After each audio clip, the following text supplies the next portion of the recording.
related to police use of force, decision-making, officer-involved shootings, police tactics, police training, incident command, and police/jail operations. Did I read that correctly? You did. Is it fair to say then that the times that you have been qualified as an expert witness relate to police use of force as opposed to civilian use of force? I'd say the majority would be related to police use of force. That's correct. In your CV, you have a section where you list the cases that you have been involved in as an expert witness or a consultant. Those begin on page 24 of your CV. There are 57 cases that you list running from there until page 32. Is that correct? That's correct. Is it correct to say that in every single one of those cases, one of the parties is a law enforcement agency? No, I don't think that's correct. At least on some of the advisement, I've advised on civilian self-defense before. I'd have to take a look at which one and when I'm. So the short answer to your question, sir, is no. I'd have to go through them, but I have advised on self-defense cases before. All right. Well, let's go through them quickly here. Number one is a case involving a defendant, Washington County, Oregon. Correct? Yes. That's your home county where you worked as a sheriff's officer for many years? That's also correct. And it's not my home county now. It's the home county where I used to work. And that's a case involving a law enforcement agency since the county is a defendant, correct? Yes, absolutely correct. Number two, similarly, Clackamas County, Oregon, same situation, correct? Same situation, meaning that a law enforcement agency was involved? Yes. Yes. Mm-hmm. Number three, a police shooting in the Northern Territory, correct? Correct. Number four, Chicago Police Department shooting, correct? Also correct. Number five, another Chicago Police Department shooting, correct? Correct. Number six, a case involving Jackson County, Oregon, a law enforcement agency there, correct? Correct. Number seven, a case involving Seattle law enforcement agency, correct? Correct. Number eight, a case involving San Jose law enforcement agency, correct? Correct. Number nine, a city of Aberdeen, Washington law enforcement agency, correct? Correct. Number 10, a St. Helens, is that St. Helens, Oregon? That is correct. Law enforcement agency there, correct? Yes. Number 11, a Washington County, again, Oregon, law enforcement agency, correct? Correct. Number 12, King County, which is Seattle, Washington, law enforcement agency, correct? Yes, sir, it's correct. Number and go ahead, sir. Number 13, Yamhill, Yamhill County. I don't know where that's at. Maybe you do. Well, I'm sure you do. But anyway, that's involving another law enforcement agency, correct? Yes, correct. Number 14, Springfield. I'm not sure which Springfield that's at, but that involves a law enforcement agency also, correct? Correct. Number 15, Portland State University. Is that involving a law enforcement agency? It's a type of agency. It'd be campus security. Number 16, another Washington County case, law enforcement agency, correct? Correct. Number 17, Eagle Point Police Department, another law enforcement agency, correct? Correct. Number 18, Yakima County, another law enforcement agency, correct? Correct. Number 19. And sir, if I'm... Go ahead, I'm sorry. No, and again, if you'd like to read through each of these ones, but as a courtesy to the court, I think maybe there's a misunderstanding in the statement. What I said is I've advised in self-defense issues. Not all of that. If you notice when I testified in this morning's thing, I said 60 instead of 57. I routinely get calls.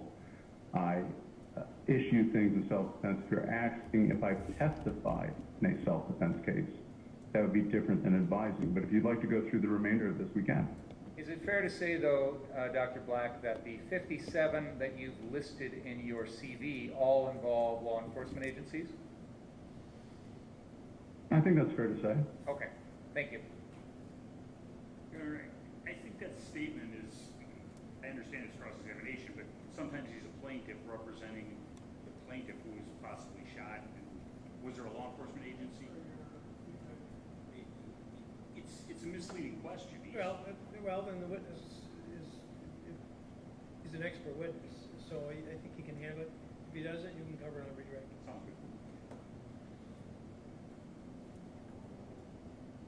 Dr. Black, you also have a long list of trainings and instructions that you've done, and I have looked through this list. Can you help me focus on the ones in which you have trained on civilian use of force as opposed to law enforcement? Well, what do you mean by civilian use of force? Just anybody that doesn't have powers of arrest? Let's go with that definition, sure. Okay. So, and would that include, we'll call it military, militia, or self-defense forces from a military perspective? I would lump them in with law enforcement, not civilian. Even if they were not military forces per se, but civilian, we'll call them augmentees. Why don't you point me to the ones that you're referring to on that particular point? Well, I can't. I'm trying to answer the question the best I can. I routinely train those type of personnel, and I didn't list every mission I've been on in 30 years of the military. Again, I'm just making sure that we have clarity of the question. So okay, I'll start with the first one. What page are you starting on when you say, I'm looking at your training? Well, I'm focusing on pages 33 to okay. 38, which I'm under. Let me just make sure I understand those pages. They are headed up with a heading that says courses, parentheses, instructed, designed, and authored, close parentheses. Am I correct in understanding that those pages contain the programs or seminars that you have either presented at or been the primary organizer of? Well, I would say they highlight the ones that are, the short answer is yes, I've done those, but it's not a exclusive list, much as the same way my advisement on the cases or the first paragraph that you read referenced the listing of expert witness doesn't say that that's the only thing I testified for. So I'd say it's a good list for a highlight. So let me just,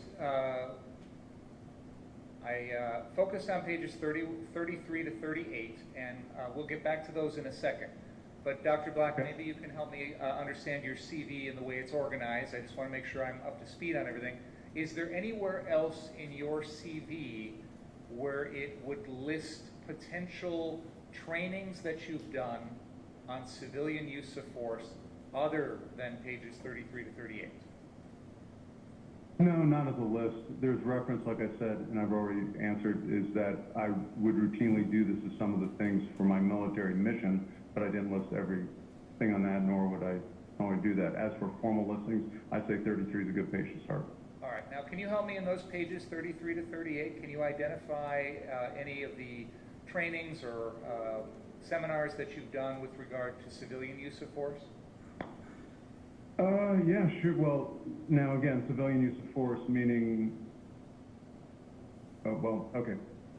We'll just go for it, and then if I need clarification, I'm sure you'll ask.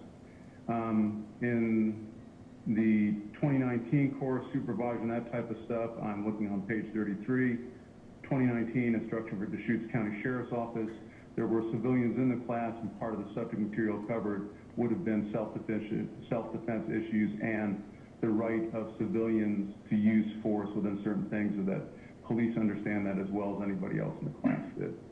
Moving on down the list, Metro Academy is primarily police, staying on the same page. The Survival Skill Council Chair and Lead, we routinely taught civilians who oversaw within the committee the parameters of use of force to include civilian use of force parameters in addition to police, peace officers, corrections officers, and any differentiation between that. That would take you from 2017 through 2015 with the same type of training. Moving to the next page, and again, these are, if you notice, from 2010 to 2013, or my listing there is 2006 to 2013. It's a highlight of what was taught. It is not every single class that was taught. Use of Force Review Committee, mentorship, lead instructors. We taught in the Civilian Police Academy on there, which I'm referred to as the Citizens Academy. So we not only taught citizens, taught reservists, but also taught the differentiation between self-defense, peace officer use of force, and the differentiation within the statutes and the understanding of self-defense regardless. Adult learning theory, and I'll just stop there since the next one is 2004. All right, was that the end of the list? No, I mean, I can keep going back, but that's 15 years in the past, unless you want me to go all the way back to 30 years. Well, your list on page 38 begins, it looks like in the year 1998. Is that correct? That's correct. Okay. So let's go back all the way to that. You had left off in, I guess, 2006. Okay. Let's keep going, and just, I want to make sure I'm not missing anything in those earlier years. Yeah, no worries. Not listed. I'm on page 34 now. The note there for deployed for the military, that would probably be the time frame I would have done some security training for both civilians and police agencies, upcoming police agencies. I want to say more likely than not, it probably was for Bosnia. I think that's right. I'm on to the next page now.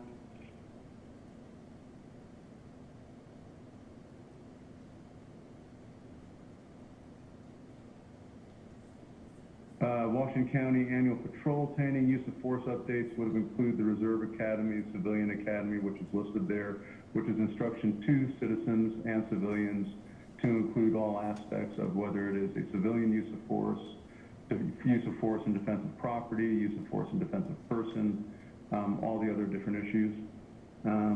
2002, same cross-training occurring there. Reserve Academy, Civilian Academies, instructors of instructors type academies. Dr. Black, could you, for the court reporter's benefit, could you slow down a little bit, please? Absolutely, my apologies. Thank you.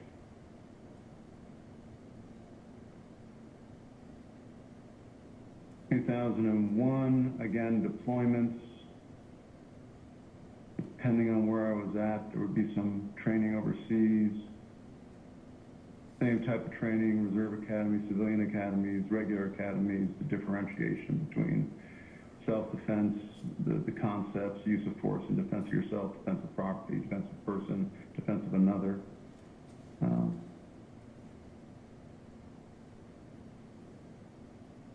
then there was,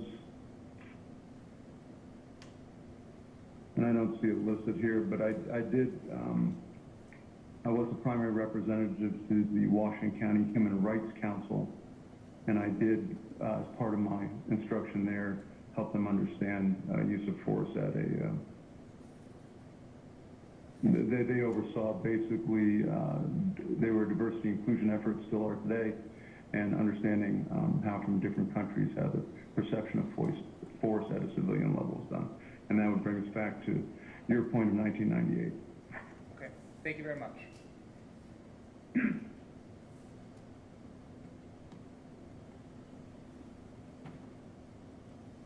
You have a doctorate from Capella University in Minnesota, is that correct? Yes, sir. And that was from the School of Business and Management, is that right? Actually, yeah, I'm not sure the exact title, but the School of Business was the common reference. What was your focus of your dissertation? Intelligence, but formally how people take visual information in this case, visualizations with visual information, with the moderator or mediator being critical thinking and apply it forward into a decision process. Is your dissertation published? Yes, sir. Is that something that is accessible on the internet? Absolutely is.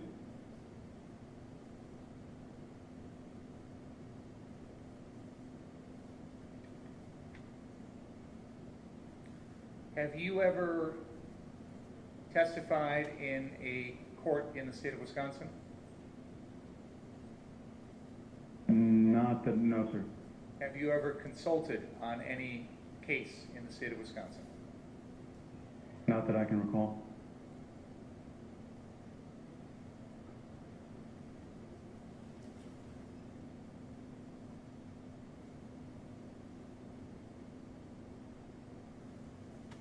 I want to turn to your report, which summarizes your opinion in this case.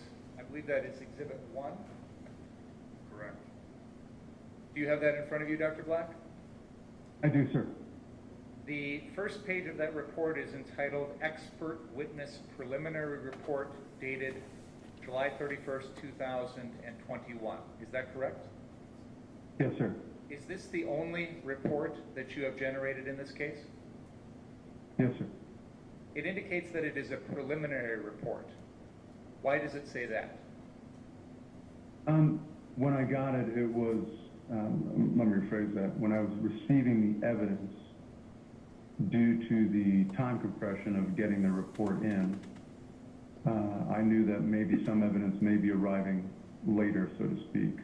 And so, knowing that, I basically made this as a preliminary report, thinking that there may be additional, anything from deposition interviews, things that could give me a little bit more insight into the perception of the individuals involved as compared to just the level of video. Since you prepared this report, have you received any additional evidence? I would have to take a look within my files. The short answer is, I don't know. I've received files. I'd have to examine them to see the dates, timestamps on them. They came in after July 31st. Do you know whether or not you have actually reviewed any of that information? If I received it, I would have reviewed it. I would have added it to the input ACE file or something else. Again, I'd have to go look at the timestamps. Are you able to tell us today whether or not any of that new information that came in since the date of your report has changed your opinions in this case in any way?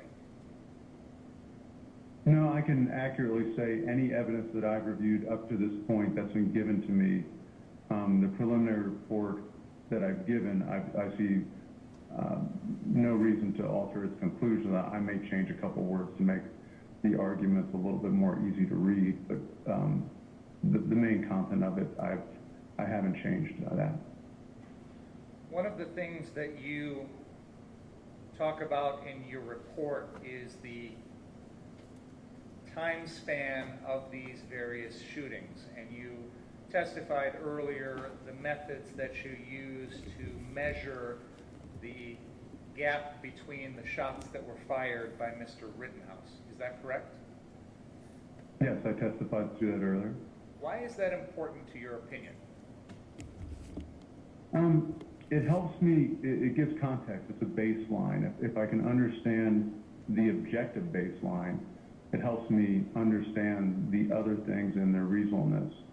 If I know that the shots were a quarter of a second apart, but someone, when they're speaking to it, says it felt like it took a lifetime, or felt like it was really long, or felt like it was seconds, I begin to get insight into what may be going on in that person's decision making as compared to the objective timeline, which is borne out by the objective evidence.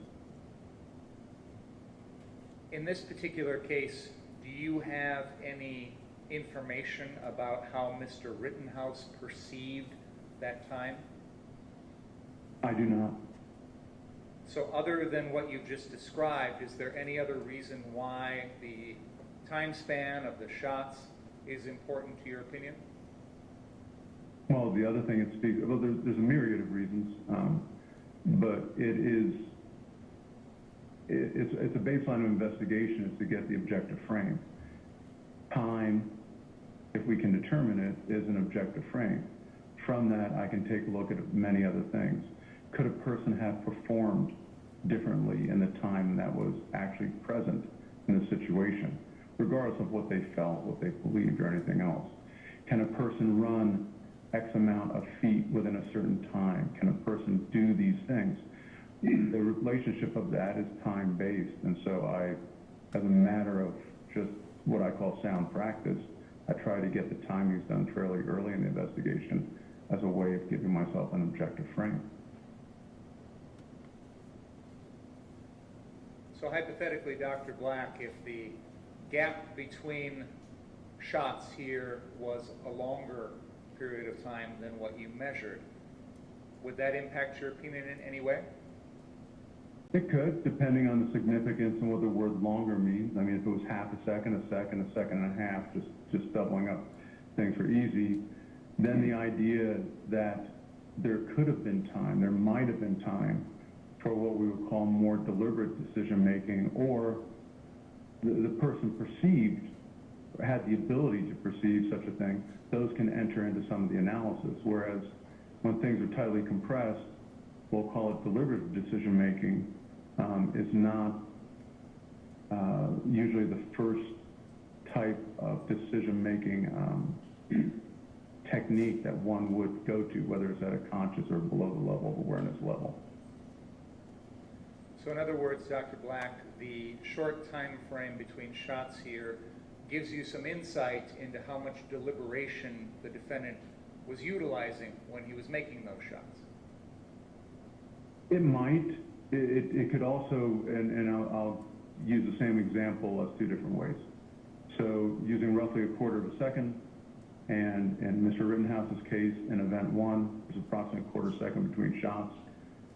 That is indicative of a person that it could be. I'm not saying it is, but it could be indicative of a person that has made a decision to shoot and continues to shoot until the decision to not shoot.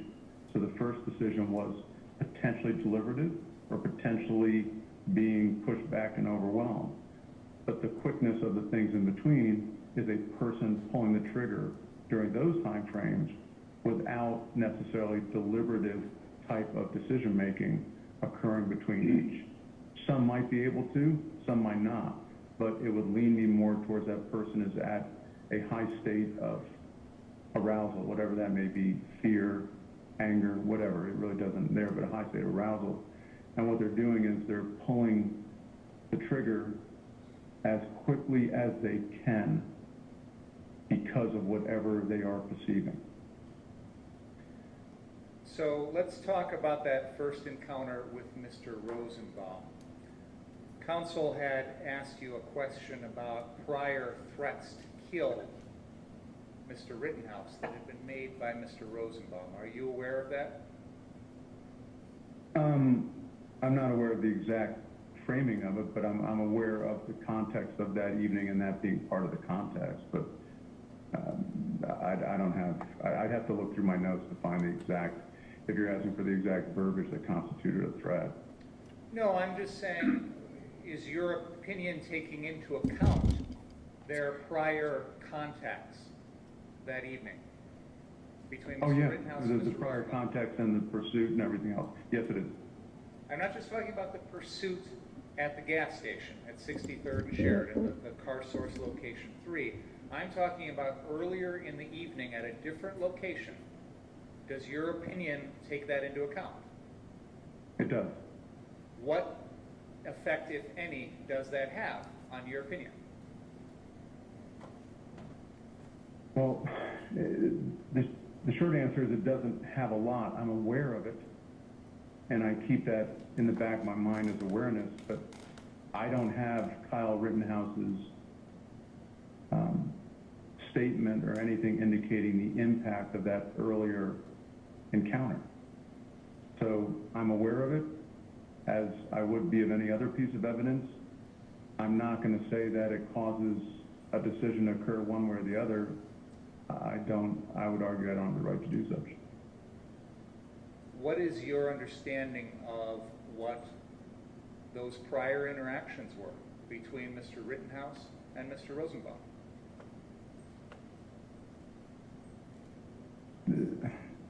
Again,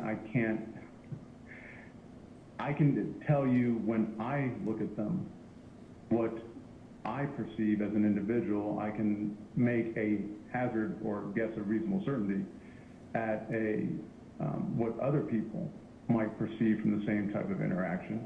And I think you actually already called it the concept of threat.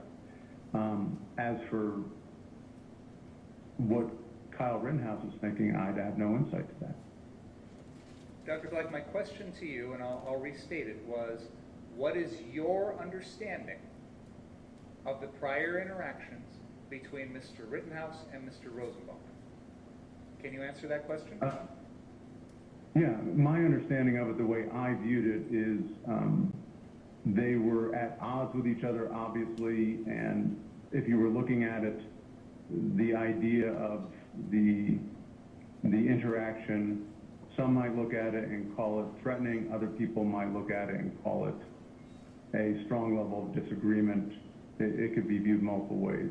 It is not one that would normally occur in what we would call either peaceful or friends. And again, Dr. Black, what is your understanding? How would you characterize that prior interaction? I'm not interested in what some people would say. I want to know what you would say. I would characterize it basically potential aggressive stance is the terminology I would use at it. By Mr. Rosenbaum towards Mr. Rittenhouse? Yes. And again, we're talking about earlier in the evening, not at the Car Source location, Car Source 3 at 63rd and Sheridan. We're talking about earlier in the evening at a different location. Are we understanding? Right. And, well, I hope so. Okay. I mean, I just want to make sure. Okay. So you have considered that, and I forget the words you just used, a potential aggressive stance or something like behavior, that? stance, body language, whatever you want to call it. By Mr. Rosenbaum towards Mr. Rittenhouse, you have considered that when forming your opinion in the case. Is that fair to say? I was aware of it while forming my opinion, yes.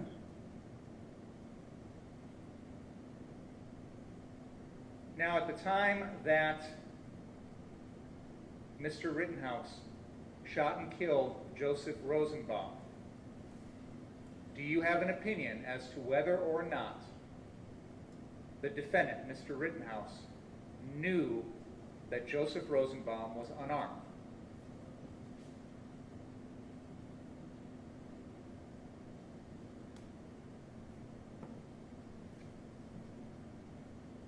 I don't. You've watched the video, correct? Oh, absolutely. I've dissected it. And you would agree with me that it is a fact that Joseph Rosenbaum was actually unarmed at all times during his interactions with Mr. Rittenhouse, correct? The investigations show that, yes, I would agree with that. Any evidence that I've been given shows that. Doctor, stop. I don't believe the question is specific as to time. If he's talking about in the parking lot at Car Source 3, that's one thing. If we're talking about earlier in the evening when he's going around with things in his hands, that's something else. So I don't think the question is correct as to time. It's fact. Could Madam Court Reporter read back the question, please, Your Honor?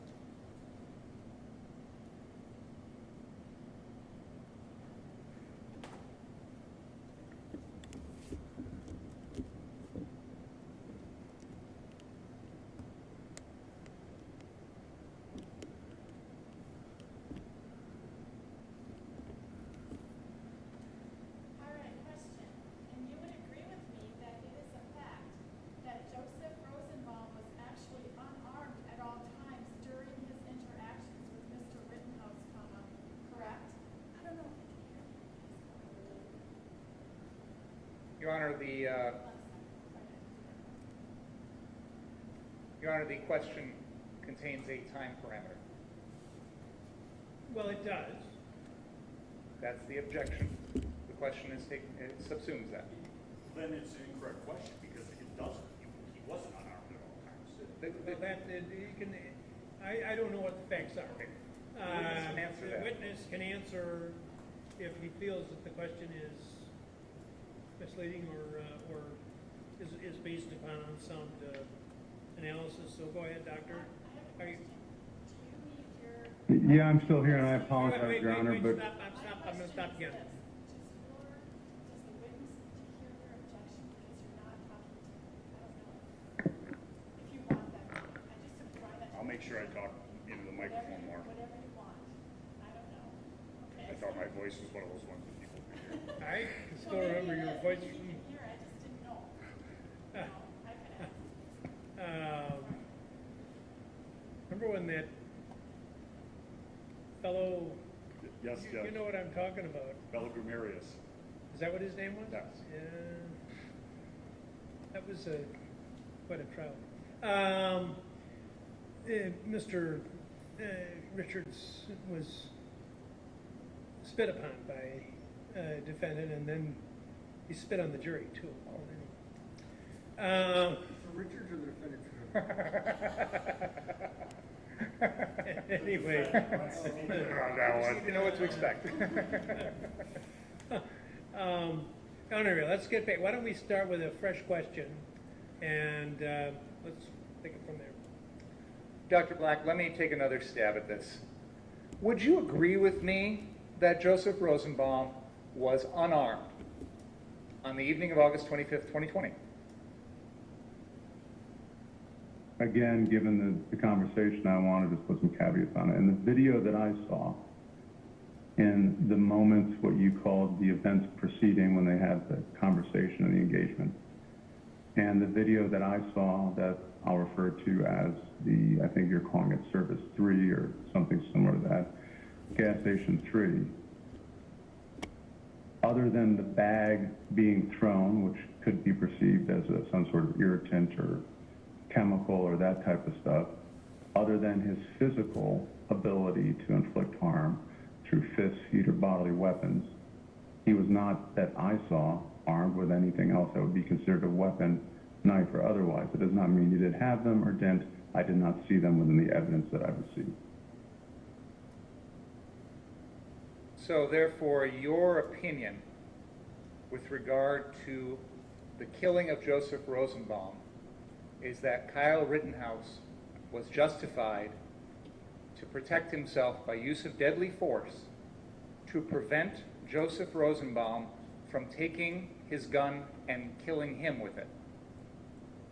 Does that accurately summarize your opinion with regard to the shooting of Joseph Rosenbaum? No, it does not. Can you explain to us why you believe that Mr. Rittenhouse was justified in using deadly force to kill Joseph Rosenbaum? Again, look, the short answer is yes. The totality of the things combined, not the singular event. We have a person that was a continuous event. I'm going to call the term a continuous event from the moment of the pursuit within the parking lot depicted in the video. This person, Mr. Rosenbaum, threw something, continued to move forward, and continued to close the gap. This is representative of aggressive type behaviors in the context of anything from fires, looting, darkness, whatever else is going on. He's also willing to do this against a person that has already displayed and has on display a lethal firearm. In other words, he's willing to engage, right, wrong, or indifferent, with physical force against something that could potentially kill him. This speaks to potential intentionality, or whatever we want to call it. As I close the distance, being Mr. Rosenbaum, there is a moment in time depicted within the video where several things seemingly happen, indicated by the movement of Mr. Rosenbaum's body, the back of his body. As they close the distance, his hands are coming out. He is reaching in the direction of, and appears to have made contact or be within just the moments of making contact, again, reaching for the weapon in a narrowed space, in a area that's there against Mr. Rittenhouse, engaging with him. Could it be just a physical altercation? It's possible. Could it be just he was going to try to take the weapon away and render it safe and then stop this from happening? Also possible. My analysis is it reasonable to perceive, would it be reasonable for a person to perceive that as this other person is potentially taking away the firearm, that as they do that, I will not have that mean to protect myself, and they will potentially use that against me. In all of those factors combined, I argue that it would be reasonable to use lethal force to defend against such a threat and a perception. So I want to narrow in on that, Dr. Black. The risk of great bodily harm or death to Kyle Rittenhouse from Joseph Rosenbaum specifically was that Joseph Rosenbaum would use Mr. Rittenhouse's gun against him. Is that correct? That's part of it. He could easily have engaged in a physical altercation alongside of that. Can you explain to us how Joseph Rosenbaum could have caused, or was, let me rephrase that. You're familiar with the jury instruction in the state of Wisconsin with regard to self-defense and the use of deadly force, correct? I am. I've read it. And that talks about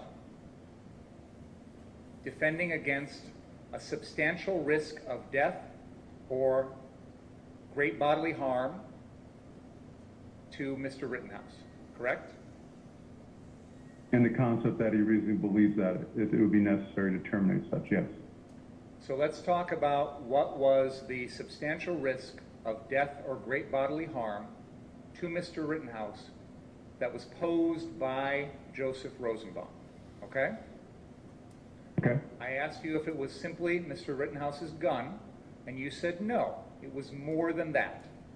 So what other things was Joseph Rosenbaum doing to Mr. Rittenhouse that posed a substantial risk of death or great bodily harm to Mr. Rittenhouse?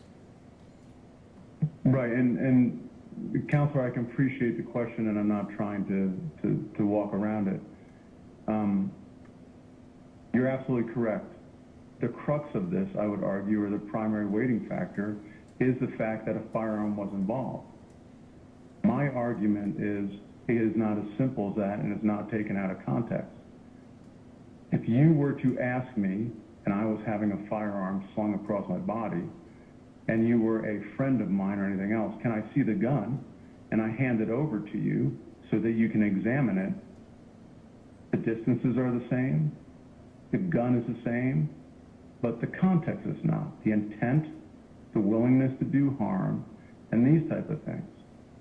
In this case, I don't disagree. The gun is what raises it, in my argument, that a reasonable response, not the reasonable response, but a reasonable response, is to use lethal force to protect oneself.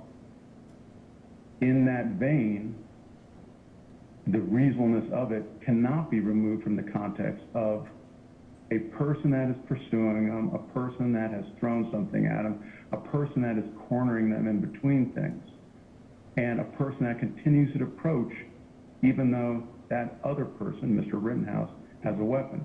I'm not disagreeing that the crux of the reasonableness for lethal force rests on the fact that a firearm was present, but I'm also saying that it cannot be taken out of context. So hypothetically, Dr. Black, if everything else in the situation was the same, except Mr. Rittenhouse did not have that gun, is it your opinion that Mr. Rittenhouse would have been reasonable and justified to use deadly force against Joseph Rosenbaum? If Mr. Rittenhouse did not have the weapon. If there was no weapon present. Right. And given all the other facts as seen, there wasn't any other big fighting or kick to the head, correct. I would argue no. It wouldn't be a reasonable response. Now, after that incident, you've described how Mr. Rittenhouse travels up Sheridan Road, and you've described this crowd, and we move on to the other shootings. One of the clarifying questions I had for you was, Mr. Rittenhouse winds up tripping on his own feet and falling to the ground. No one actually pushes him to the ground or knocks him to the ground in the first place. Is that correct? Probably so. Again, I'm not a expert on gait dynamics or anything else, but he was struck in the back of the head, knocking his hat off, and other people have been running and approaching him. So it occurs within 2 steps of that event, a couple steps within that event. So it's not direct. It's not like the person got pushed down. But the idea of regaining your balance and stumbling as potentially related to that, there's a possibility. But the fact is he stumbles and he ends up on the ground, regardless of the cause. And the first person who comes into contact with Mr. Rittenhouse after Mr. Rittenhouse falls to the ground is an African-American individual wearing a dark long-sleeve shirt, a mask, and some light-colored pants, correct? Yes, light colored pants, dark top.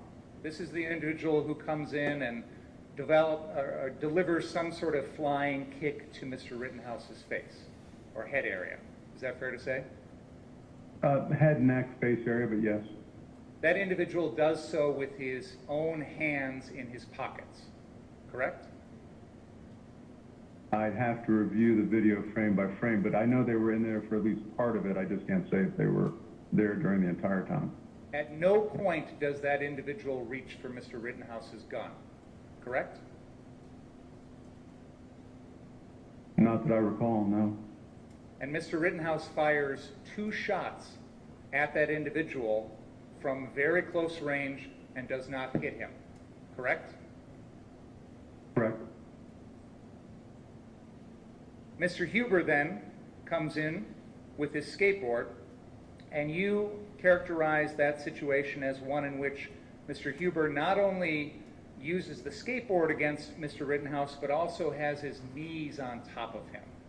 You emphasize that point in your testimony. Is that correct? Yes. When you watch that video, would you agree with me that Mr. Huber's motions are primarily towards reaching for Mr. Rittenhouse's gun? I would say that's probably, the short answer would be yes. Would you agree with me that it does not appear that Mr. Huber intends to cause Mr. Rittenhouse physical harm with the skateboard? I would disagree with that. And it's not that I disagree with a binary conclusion that he intended to or not. I can't tell you what his intent was. Would you agree with me that if indeed someone like Mr. Huber, hypothetically, had a skateboard and intended to use it to cause harm, they would hold it differently than what we see Mr. Huber holding it in this video, correct? No, I would disagree with that. I haven't been trained in understanding how to use skateboards as a weapon, so I don't have a reference point. I can tell you how to use bats and other things as a weapon and other types of things. I'm not going to say whether the grip on the skateboard was indicative of whatever Mr. Huber's intent was. One of the reasons why you've never been trained on how to use a skateboard as a weapon is because they're generally not used as weapons, correct? Again, I haven't done any studies on the incident rate of skateboards as weapons, so I can't speak to that. But you would agree with me that as Mr. Huber passes over Mr. Rittenhouse's body, Mr. Huber has a hold of Mr. Rittenhouse's gun, correct? There was multiple times he was over his body, but yes, he did have a combination of, at one point, portions of the gun in the sling and then the gun itself. And that was, you mentioned the sling. At all times during all of these shootings, Mr. Rittenhouse was wearing the weapon, a Smith & Wesson M&P 15 semi-automatic rifle, attached to his body by a sling, correct? The weapon was slung. It forms a type of attachment It would seem that the sling shifted during that time, so attachment, if the sling was in contact with his body and that would help it in retention, I don't know what attachment necessarily means.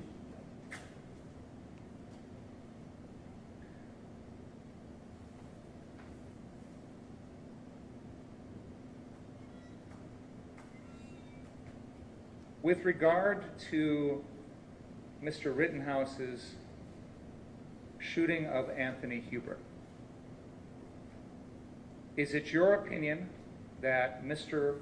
Rittenhouse, that it was reasonable for him to use deadly force to prevent Anthony Huber from taking the gun away and using it to kill Mr. Rittenhouse? Well, again, I don't know what Anthony Huber's intent was, whether it was to kill Mr. Rittenhouse or not. I would argue back to your first point of the concept of reasonableness is a person had just struck me, whether it was an intentional attack or not, with a skateboard, using it as a weapon or not. I've been struck with a wooden object that moved, obviously, my balance. The same person has got now continuing, they didn't just run past me, they're continuing now to capitalize on that imbalance, try to remove the weapon from, in this case, acting as the reasonableness of a person being caught Rittenhouse. And now they're, as you pointed out, jumping over or pulling away. And at that point they are, at least it would be reasonable to believe a person in that situation that that person's trying to remove my weapon to take it from me. And then they would have control over the weapon. Whether that control was to take it away or whether that control was to then use it and kill me right then and there. The reasonableness, in my mind, of the analysis is that a weapon taken from me would then and could then be used against me in a lethal manner. If all of those circumstances regarding Anthony Huber and Mr. Rittenhouse are exactly the same, but Mr. Rittenhouse does not have a gun, there's no gun involved, would you agree with me that it would not have been reasonable for Mr. Rittenhouse to use deadly force to kill Anthony Huber? I think that would be indicated more by what Mr. Huber's continued actions were. He could have still presented a future lethal threat by applying a chokehold or basically pounding a head into a pavement or something similar without the weapon being present.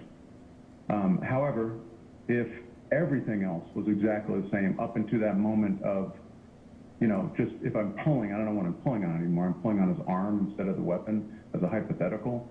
If I was pulling on the arm, then not only I couldn't shoot him because I didn't have a gun and the gun wasn't there as a hypothetical, but I would not be applying lethal force for someone pulling on my arm. It's a hard hypothetical for me to fathom. Sure, maybe I didn't phrase it very well. Let me try again, Dr. Black. Let's look at it from the perspective of a substantial risk of great bodily harm or death.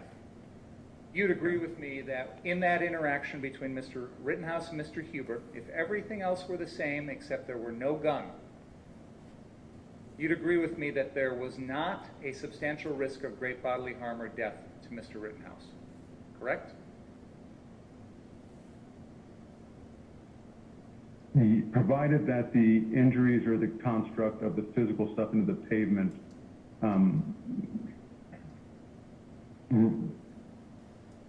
if there wasn't anything from Mr. Huber's physical actions that could potentially damage the facial area, organs, eyes, mouth, hearing by being slammed to the pavement because of the body position of Rittenhouse, then yes, I would agree with that condition. With regard to the final shooting of Gage Grosskreutz, you would agree with me that Mr. Rittenhouse used deadly force against Gage Grosskreutz, correct? Correct, sir. Obviously, Mr. Grosskreutz wasn't killed, but it doesn't change the fact that the defendant intended to kill him, correct? That's incorrect. I don't know what the intent was of Mr. Rittenhouse. It's not indicated. Can you help us understand, in your opinion, why Mr. Rittenhouse was justified, or why it was reasonable for him to use deadly force against Mr. Grosskreutz? Oh, absolutely, and I think that's really a great question. It's the crux of the question. As you just stated, why would it be reasonable for Kyle Rittenhouse to believe that this person over there represented a potentially lethal threat? And this could be assailant 1, 2, or 3. It's the reasonable person in Kyle Rittenhouse's shoes looking outward through what he saw, his context, and his experience, and that's what I try to apply in that. So in the case of the third person, Mr. and I'll probably butcher the name, so I apologize, Grosskreutz,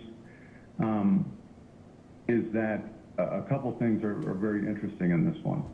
First of all is that Mr. Grosskreutz was approaching this scenario, this event, out of the fringes, and he sped up initially to get closer during the time when Mr. Huber was in an altercation with Mr. Rittenhouse. The round that goes off is, and the more importantly, I would argue, the muzzle flash from the shot against Mr. Huber is plainly visible within the frame and frames that Mr. Grosskreutz is seen approaching, moving, running towards Mr. Rittenhouse. So arguably, Mr. Grosskreutz knew, heard, saw indicators that Kyle Rittenhouse had fired his weapon. Mr. Huber leaves, disengages, I think is the term you used, and yet Mr. Grosskreutz continues to go forward, and that shot is what causes him to go back. You see him actually hunch down, recoil, and then move backwards. To me, the interesting thing about that is also within this frame, is within his right hand, is plainly visible that would be purport to be a handgun and later determined to be a handgun. He raises his hand, handgun's still in the hand, and at this point, Mr. Grosskreutz, for whatever reason, is seen moving forward again.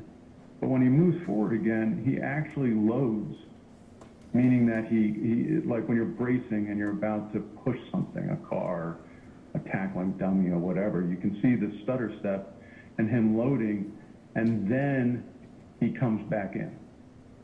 And so when he comes back in with that kind of behavior, you see the right arm coming down, and that's when you see that other muzzle flash that actually then ends up hitting him in the bicep. So it's, to me, what is significant is this idea of coming in initially, making a choice, Mr. Grosskreitz's choice, to then move backwards and then to re-engage again, and I think that is significant. Is it your opinion that from those actions, Mr. Grosskreutz was lunging in to try and take Mr. Rittenhouse's weapon away? No, sir, because I'm not looking at the intent of Mr. Grosskreutz. I'm looking at the reasonableness of a person in Kyle Rittenhouse's shoes perception. Reframing that is that based on those actions, I would determine that it would be reasonable that Kyle Rittenhouse or a citizen in Kyle Rittenhouse's position perceive what you just stated. I can't speak to the intent of Mr. Grosskreutz, just like I can't speak to the intent of any other assailants that we've talked about today. So let's take it from a different angle then. What actions did Mr. Grosskreutz take against Mr. Rittenhouse that would cause a substantial risk of death or great bodily harm to Mr. Rittenhouse?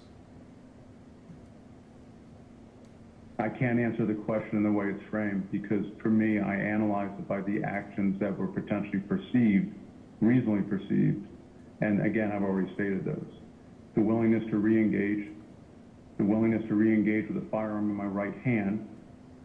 The act of when the firearm is in my right hand is that once it's up, it begins to lower and come in my direction. Moving a firearm while I'm moving forward, a person, Mr. Grosskreutz, is moving forward, and then directing that firearm towards the direction of a person such as Mr. Rittenhouse could reasonably be perceived as a lethal threat.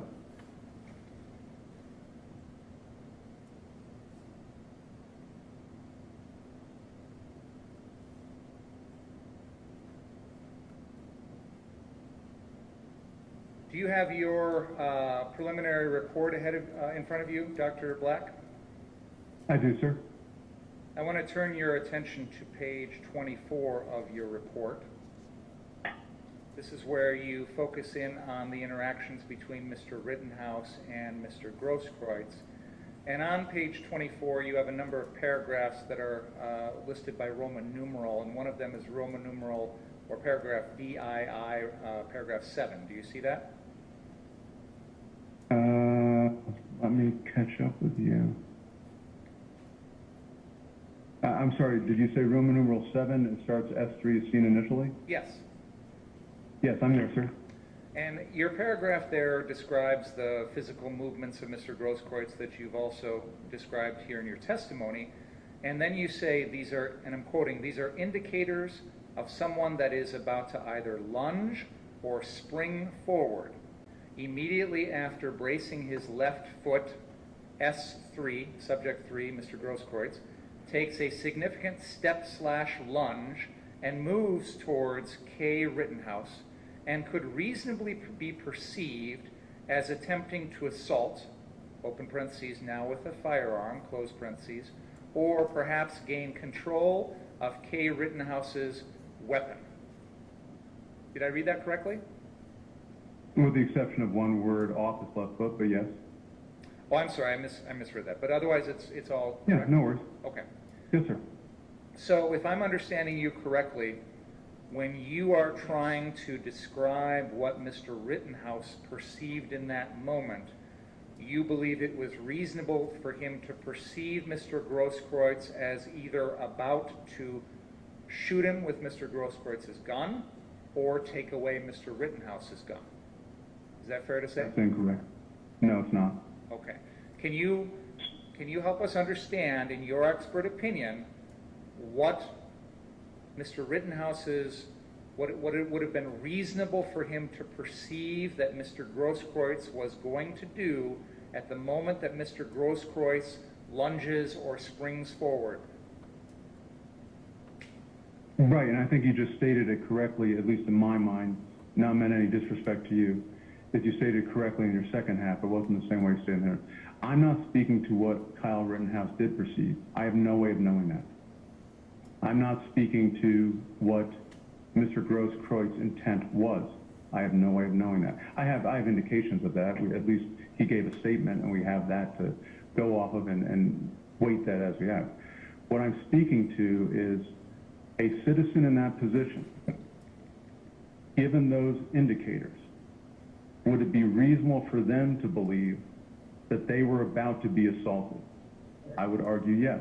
That is one of the many reasonable things to perceive. They could also perceive that they wouldn't be assaulted. But I'm telling you that it would be reasonable to perceive, given those things, that they would be assaulted. Would it be reasonable to perceive, given everything else that had happened up to that point, given the fact that Huber had tried to take the weapon, given the fact that they're in a wrestling match that this guy with a gun, Mr. Grosskreutz, was potentially coming in either with his gun or is going to try to take my gun? Would it be reasonable to perceive that? I would argue yes. That is one of many reasonable perceptions in that situation. Does that help? It does. And just so we're clear, when you are describing the actions of Mr. Grosskreutz as posing a substantial risk of death or great bodily harm to Mr. Rittenhouse, this is what we're talking about, correct? Almost. I've never described the actions in the terms that you used. What I described was it would be reasonable for Kyle Rittenhouse to perceive that they could be serious potential lead-ins, indicators, precursors to actions that would result in serious bodily harm and or death. Okay. So just so I'm understanding you correctly, Dr. Black, your testimony, your opinion is that a reasonable person in Mr. Rittenhouse's position, seeing Gage Grosskreutz lunging towards him with that gun in his hand, the gun possibly lowering and pointing towards Mr. Rittenhouse, that it would be reasonable for Mr. Rittenhouse to believe that Mr. Grosskreutz posed a significant or substantial risk of death or great bodily harm in that moment, correct? Correct, And within the context of, just keep everything just like you said, and I would add to that, and within the context of a person that had been previously attacked twice, had a crowd surrounding him with weapons, had already been running, and that kind of stuff. But just add in the context, and yes, I would agree with everything you said. And to be even more precise, a reasonable person in Mr. Rittenhouse's position at that point, it would be reasonable for them to perceive that the substantial risk of death or great bodily harm comes from either Mr. Grosskreutz shooting Mr. Grosskreuz's gun at Mr. Rittenhouse, or Mr. Grosskreutz taking Mr. Rittenhouse's gun away and using it on Mr. Rittenhouse. Is that fair to say? Or the entire crowd descending on him and using the wooden objects and bats and everything else they were running out of. But yeah, the short answer is those two would be the indicator, but since we don't have Mr. Rittenhouse's perceptions at the time, the fact is any of those could be those being some of the obvious ones. Dr. Black, are you suggesting that a reasonable person in Mr. Rittenhouse's situation was entitled to shoot Mr. Grosskreutz to protect himself against threats posed by other people? No, I didn't suggest that. Okay.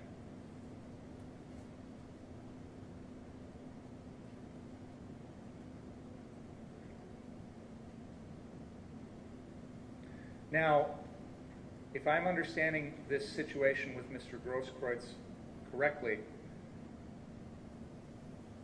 we've talked about the threat of Mr. Grosskreuz's gun. Is the crux of that perceived threat the notion that Mr. Grosskreutz was pointing the gun at Mr. Rittenhouse?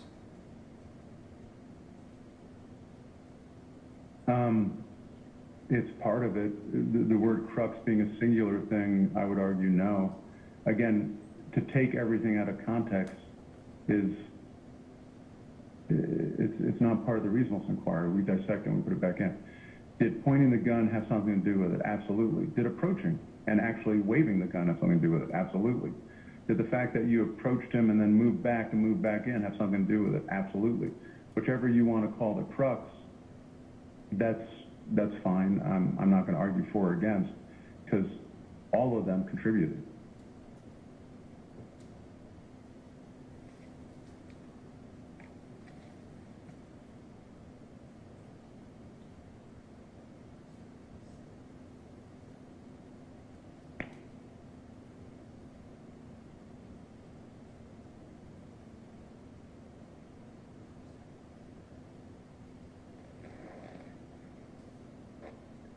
I have no further questions, Your Honor.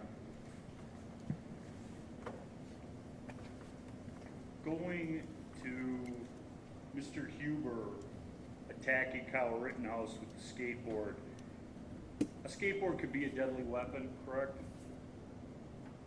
The ones I've seen, they're laminated wood, very, very strong, the same thing that they make shinais and other type of things in martial arts out of. They have metal wheels, and could they actually rip out an eye or break a neck? I would see. I mean, I could tell you that in my training, I could do it with a skateboard. And so a skateboard is an object that could cause great bodily harm or death, is your testimony, correct? Yes, sir. And the real big issue in that would be the location of the strike, neck and head versus, say, to the body.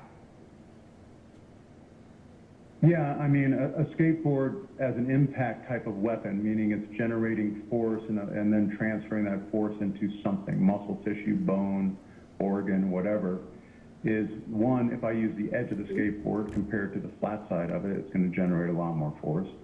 And if I strike you in the thigh with it compared to strike you with in the neck or the head, that force then is going to be applied against something that isn't designed to take force. And so the edge of the skateboard, a wheel of a skateboard being swung in a centrifugal arc against the head and neck area, and also take into position here, a person in motion, just like a wind-up, and then a person on the ground, which means that they don't have a lot of ways of getting out of the way, let alone not even looking in that direction, and they're being stabilized by the ground, meaning the force has a greater chance of being transferred from the swing into the tissue, the organs, the eyes, or whatever. So, yes. And when Mr. Binger was going over your CV exhibit number 2 and saying they were in a law enforcement setting, you testified for plaintiffs against law enforcement, correct? Right, and I apologize to the court if I misheard. What he said was where a law enforcement agency was present.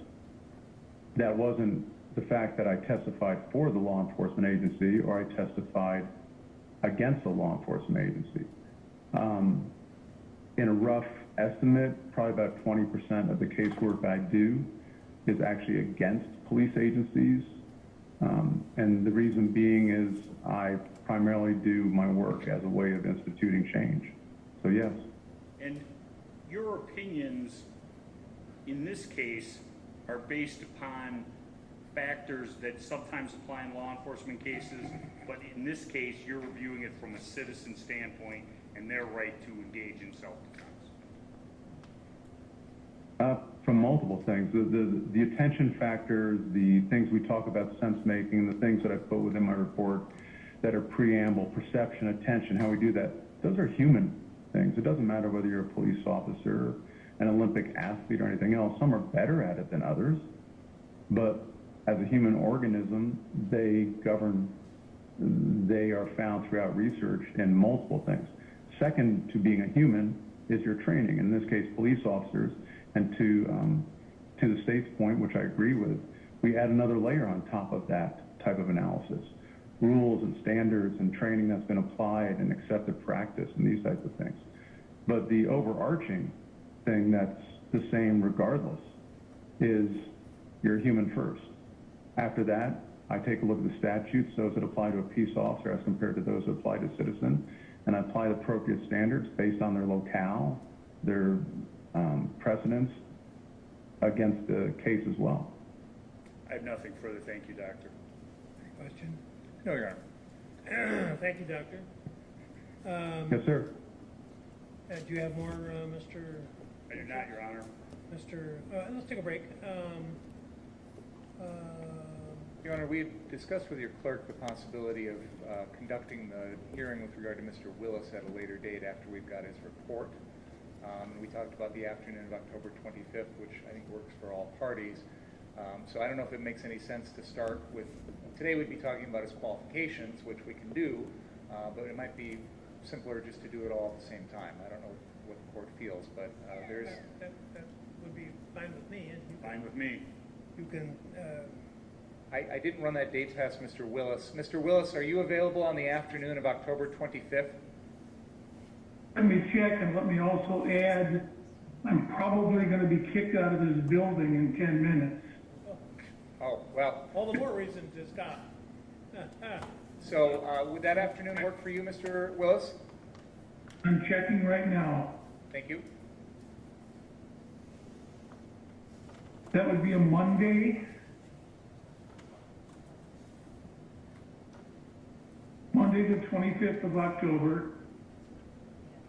Believe it or not, I have a trial starting, guess where? In Kenosha.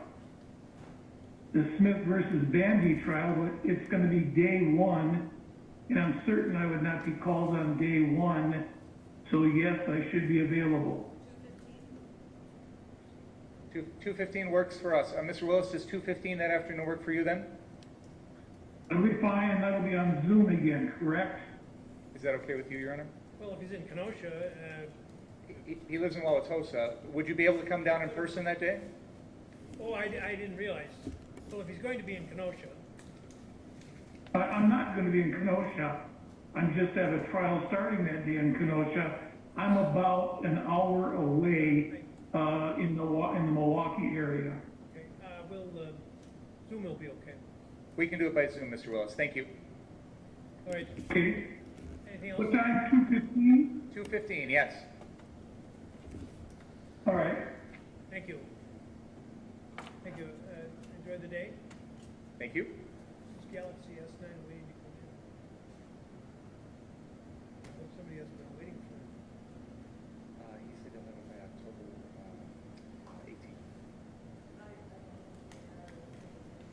Galaxy S9 just entered the room. Would you identify yourself, please? Galaxy S9? Indeed, there isn't. Your Honor, this is Dr. Black, just making sure that at this point I'm free to go. You are. Thank you, Doctor. Thanks. Yes, sir.